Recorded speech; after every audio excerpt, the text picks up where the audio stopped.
Southern Oregon offers a diverse landscape of seaside resort and fishing towns, as well as dense, unspoiled forests and clear mountain lakes.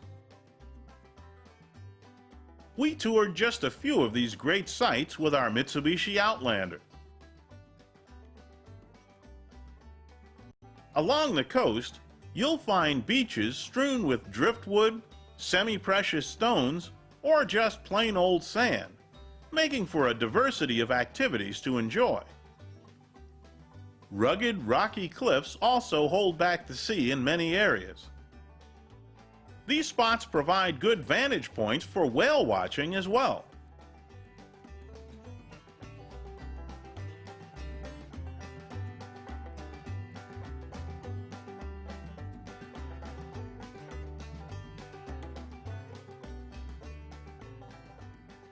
Historic lighthouses stand guard as navigation aids to the numerous commercial and recreational boats that call the coastal harbors home.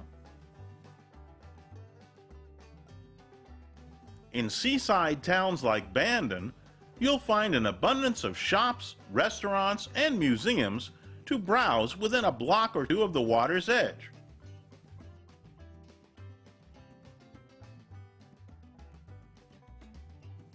The city of Coos Bay, one of the largest ports for forest products in the world, displays its trade and shipping heritage through a variety of displays along the waterfront of the bay and throughout town.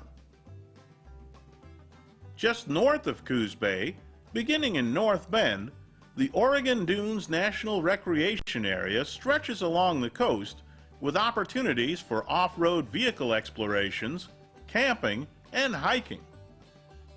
Some dunes reach as high as 500 feet.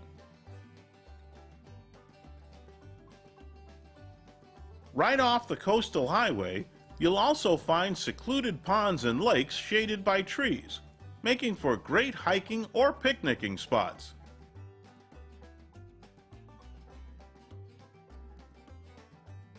Moving just a bit inland, near Allegheny, Gold and Silver Falls State Park has hiking trails leading to beautiful waterfalls in a dense forest of myrtlewood. The trail actually was a treacherous automobile road many years ago.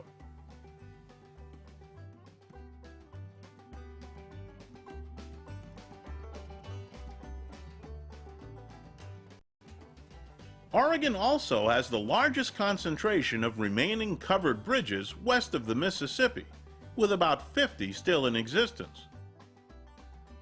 Brochures are available to help you find them and tour some of the locations.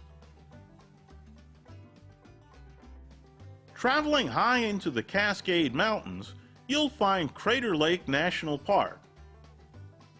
Crater Lake, at an elevation of more than 6,100 feet and known for its brilliant blue water, is the country's deepest lake at nearly 2,000 feet. The lake is 6 miles long and 4.5 miles wide, with a shoreline of 26 miles. Until about 7,700 years ago, the crater was Mount Mazama, an active 12,000-foot volcano.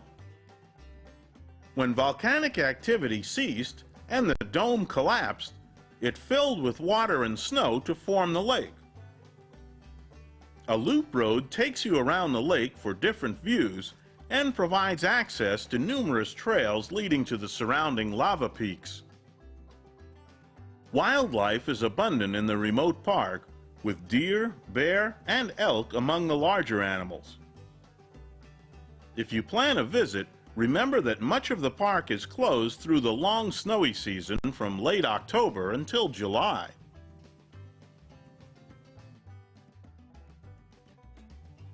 Whether at sea level or high in the mountains, our Mitsubishi performed exceedingly well.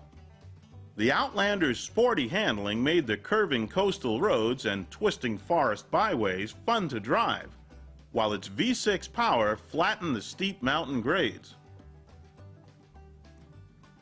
Sometimes slippery mountain roads were no match for the sure footing of our four-wheel drive system, and with good comfort and space for a compact vehicle, It was a great travel companion.